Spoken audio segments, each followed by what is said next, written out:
All right, welcome back to LimFit's 2 Minute Tuesdays. Hope everyone's had a great start to the week. Let's get straight into this week's question, which comes from Haley, who asks, which modality of training burns the most calories? So, another loaded question. Let's see what we can do. Let's put 2 minutes on the clock, and here we go. All right, so which workout burns the most calories? All right, so if we're talking just during the actual workout itself, then aerobic conditioning is going to give you the biggest caloric burn for the duration of the workout, but it's not as simple as that. If we look at weight training or high intensity interval training, the type of training, especially if done at the right intensities, will create a hormonal cascade or a hormonal storm, which will boost growth hormone in a favorable ratio compared to cortisol. So you'll have a higher growth hormone response with a lower cortisol response relative to growth hormone. Unfortunately, with aerobic conditioning, you will have a higher cortisol output to growth hormone, so the ratio is more skewed in cortisol favor. Now, this is where it gets interesting. You may burn more calories during your aerobic workout, but that's it. As soon as you stop burning calories relative to the workout, so to speak. Whereas if you're doing weight training or high intensity intervals, because that hormonal cascade is more favorable in growth hormone. Remember, growth hormone is technically it's our fat burning hormone. Because it's skewed in favor of growth hormone over cortisol, you will continue to burn calories for 6, 12, 24, even 36 hours after the workout out as a result of that workout. So that's referred to as exercise post-oxygen consumption, which is also known as EPOC. Now, this becomes very important in terms of, especially when we look at your ability to adapt to a given stimulus. Aerobic conditioning, you can adapt, well, generally nearly with every workout, 4 to 6 workouts of the same variables, shall we say, your body will basically adapt. You'll no longer get any significant benefit.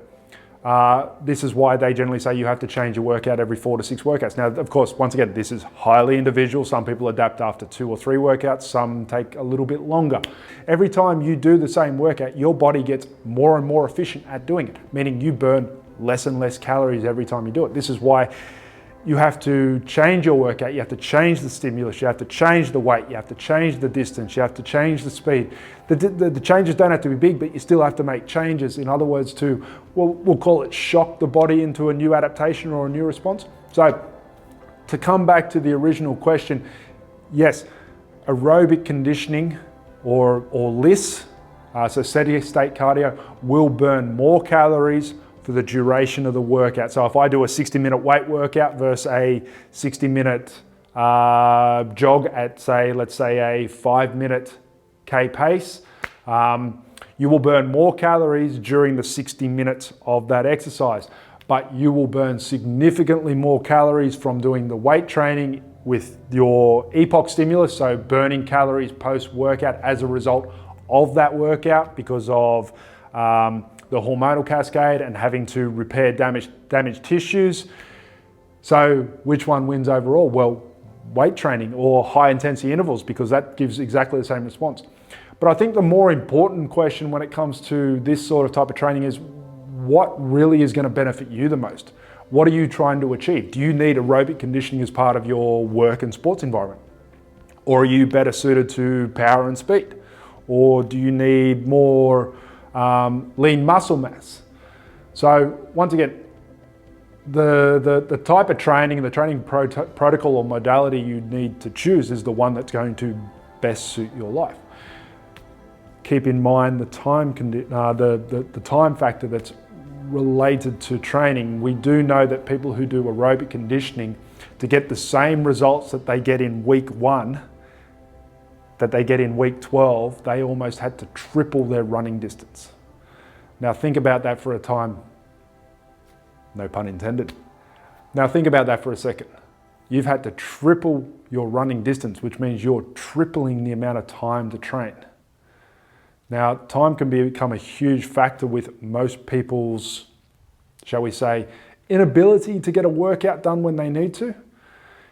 The last thing we want to do is complicate a modality or a training regime because time is of the essence. Remember, time is the most valuable commodity. It's the one thing we can't get back. At the end of the day, if someone enjoys cardio and they love doing it, then I will never take that away from them. That's their choice. That's something that they like doing. If they're doing it, awesome. But in terms of return on investment for time, for bang for buck, you get much better results from doing weight training and high intensity intervals. Because we also know there's a direct correlation between hormones, lean muscle mass, and longevity. So to come back to the original question, once again, yes, you will burn more calories for the time period that you're actually training by doing steady state cardio or aerobic conditioning, but you will burn more calories as a result of that, of the training from weight training or high intensity intervals for that extended period of time that happens after the training stimulus. Which one should you choose? The one you're going to do. It is as simple as that, or a mixture. At the end of the day, variety is the spice of life. So keep that little pillar up your sleeve as well. Look, nobody likes doing the same thing over and over and over again. We like to mix things up. The body loves change. So give it something new. So if you're always doing weight training, do some high intensity intervals. If you're always doing weight training and high intensity, do some aerobic conditioning.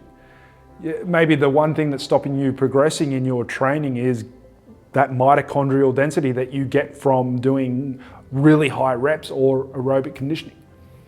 Maybe all you do is aerobic conditioning, and so your body can do a lot better from doing high intensities or doing some weight training.